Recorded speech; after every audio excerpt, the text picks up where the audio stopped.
अस्सलामुअलैकुम viewers, welcome in my ideas trading YouTube channel. हाज़िर हैं आज के टेक्निकल एनालिसिस के साथ, जिसमें हम मार्केट की आज की परफॉर्मेंस की बात करेंगे। और जो सेनेट के इलेक्शंस आज हुए हैं और जिसमें गवर्नमेंट का कैंडिडेट हार गया है और पीडीएम का जो मुश्तरका उम्मीदवार था उसने कामयाबी हासिल की है,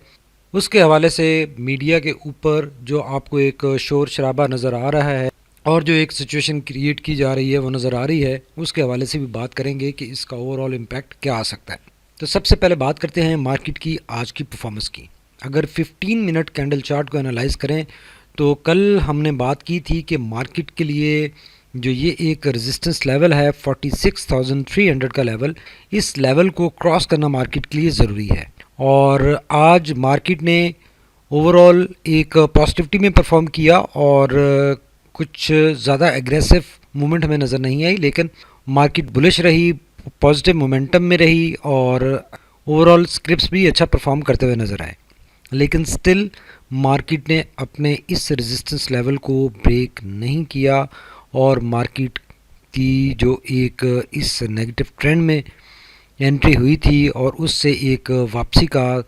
सफ़र का आगाज़ हुआ था, वो अभी भी सफ़र में ही है, उसको मंजिल नहीं मिली। और ये मार्केट ने यहाँ पर अपने दो डबल बॉटम बनाए हैं और वहाँ से रिकवरी की है, जो कि एक अच्छा साइन है।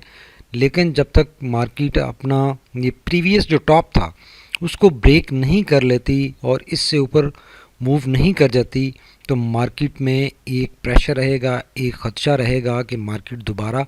करेक्शन में, रिट्रेसमेंट में जा सकती है, प्रॉब्लम में रह सकती है। और जैसे ये लेवल ब्रेक होगा और मार्केट इसके ऊपर मूव करेगी तो डेफिनेटली मार्केट के पास हायर साइड पर मूव करने का मोमेंटम गेन हो जाएगा। अब चलते हैं वन डे कैंडल चार्ट की तरफ और देखते हैं कि वहाँ पर क्या सिचुएशन नज़र आ रही है। अगर वन डे कैंडल चार्ट को देखें तो आज की कैंडल को अगर एनालाइज करें तो आज की कैंडल ये हमें एक बुलिश ग्रीन कैंडल नज़र आ रही है और ये कैंडल अच्छी कैंडल है, लेकिन ये स्टिल 20 डीएमए से नीचे है। जो बॉलिंजर बैंड की 20 डीएमए है वो 46,230 पे आ गई है और उससे स्टिल नीचे नज़र आ रही है, उसको ब्रेक नहीं कर सकी, आज कोशिश भी नहीं हुई और ओवरऑल मार्केट में एक स्लो और ग्रेजुअल मोमेंटम नज़र आया, बहुत ज़्यादा एग्रेसिव मोमेंटम नज़र नहीं आया आज। लेकिन स्टिल अगर यहाँ से यहाँ तक देखें तो मार्केट हमें एक हायर साइड पर मूव होती हुई नज़र आ रही है। और चूंकि 20 डीएमए के नीचे हैं कैंडल, ये सारी कैंडल्स और ये नेगेटिव साइड पर हैं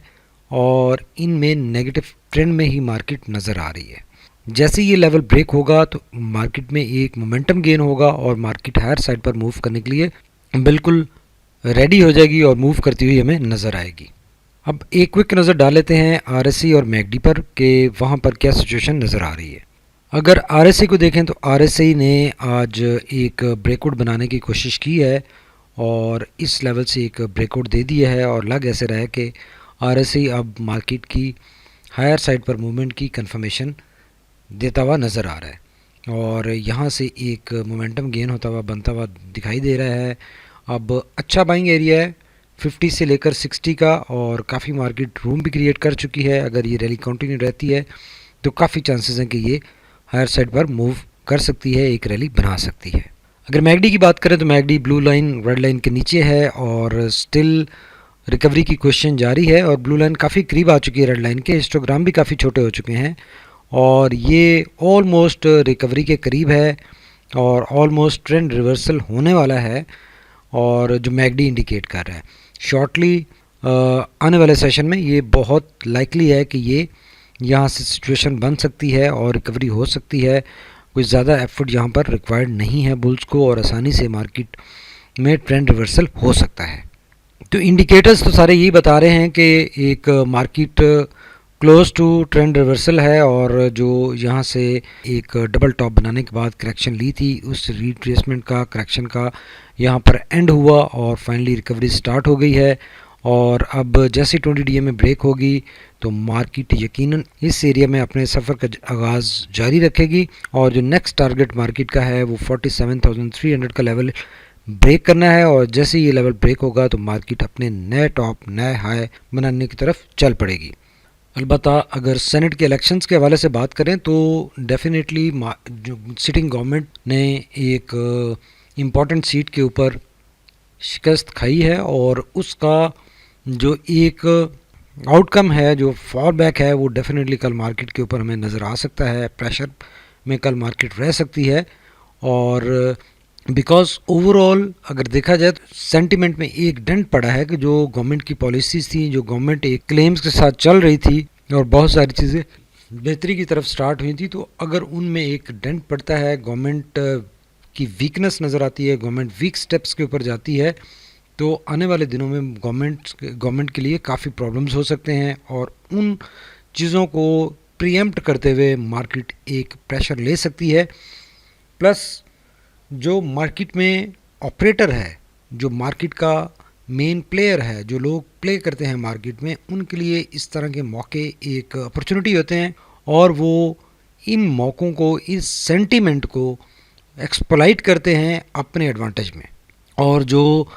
जनरल इंडिविजुअल्स होते हैं, जो एक नॉर्मल इन्वेस्टर होता है, वो प्रेशर में आकर अपनी पोजीशन छोड़ता है, अपने जो स्टॉक्स हैं उनको प्रेशर में आकर सेल आउट करता है। तो प्रेशर या जो मार्केट में एक नेगेटिविटी होती है वो मज़ीद बढ़ जाती है और उस नेगेटिविटी के मज़ीद बढ़ने की वजह से मार्केट का ओवरऑल मोमेंटम या सेंटीमेंट होता है वो डिक्लाइन होता है, मार्केट में गिरावट आती है। जब गिरावट आती है तो यही प्लेयर मार्केट को एक लेवल पे जाकर वहाँ से जब बाय करना स्टार्ट करते हैं, तो ये इनिशियली बाय करना इनिशिएटिव इनके पास होता है, किस लेवल पे रोकना होता है, ये किस लेवल से बाइंग स्टार्ट करनी होती है, ये इनिशिएटिव इनके पास होता है। ये बाइंग स्टार्ट करते हैं और मार्केट रिकवर करती है। जब ये बाइंग कर चुके होते हैं फिर इंडिविजुअल्स आते हैं, तो इंडिविजुअल्स ने बेसिकली एक लो रेट पे प्रेशर में आकर सेल आउट किया होता है और उससे फिर उनको हायर लेवल पे आकर चीज़ें बाय बैक करना पड़ती हैं, या जो वो स्क्रिप्ट्स शिफ्ट करते हैं, चेंज करते हैं, दूसरे स्क्रिप्ट्स में जाकर वो किसी और प्राइस पर बाय करते हैं। तो उसकी वजह से प्लेयर बेसिकली हाई लेवल पे वो अपना सेल आउट करता है, प्रेशर में लाता है मार्केट को, और जब मार्केट गिरना स्टार्ट हो जाती है, प्रेशर में आ जाती है, तो इंडिविजुअल के बेचने से मज़ीद प्रेशर बढ़ता है और स्टॉक्स मज़ीद गिरते हैं। और जब स्टॉक्स मज़ीद गिरते हैं तो वहाँ से मज़ीद लोअर प्राइसेस पर जाकर जो प्लेयर्स होते हैं वो बाय बैक करते हैं, और इंडिविजुअल्स को जब समझ आती है, बाय करने का मौका आता है, तो वो ऑलरेडी एक रीज़नेबल इंक्रीज पे स्क्रिप्ट्स आ चुके होते हैं और इंडिविजुअल्स को फिर हायर लेवल पे बाय बैक करना पड़ते हैं। तो यही वजह बनती है कि इंडिविजुअल हारता है और प्लेयर मार्केट में जीतता है, और 90% इंडिविजुअल्स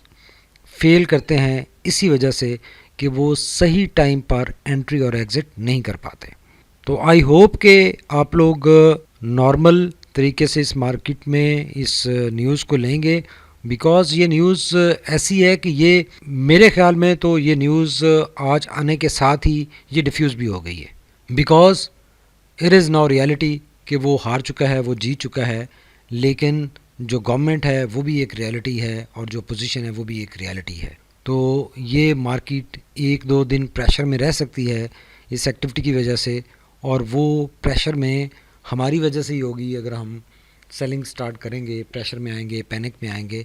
और उसके बाद इस न्यूज़ का ख़त्म होना या डिफ्यूज़ होना तो कोई बात नहीं है कि ये सेनेट के इलेक्शंस तो चेंज नहीं होंगे अब, और ना ही इसका कोई और अल्टरनेट आएगा। तो ये तो एक फैक्ट रहना है। तो अकॉर्डिंगली हमें ये सोच कर पैनिक में आना है, ये सोच कर डिसीजंस लेने हैं कि how this would be neutralised. और जो हम इतने दिनों से बात कर रहे थे कि मार्केट एक डिप्रेस्ड रहेगी, एक ख़तरे में रहेगी, डेंजर में रहेगी जब तक सेनेट के इलेक्शंस नहीं हो जाते, तो उसकी वजह यही थी कि इस तरह के रिज़ल्ट्स थे। तो देखा जाए तो मार्केट ऑलरेडी सेनेट के इलेक्शंस का काफ़ी प्रेशर ले चुकी है, काफ़ी रिट्रेस कर चुकी है। 47,300 से लेकर मार्केट 45,000 तक ड्रॉप हुई और वहाँ से मार्केट ने अब संभलना शुरू किया है।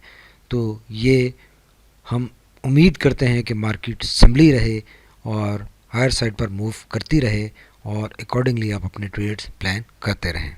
Thank you very much for watching my ideas trading YouTube channel. Stay tuned. अल्लाह हाफिज़।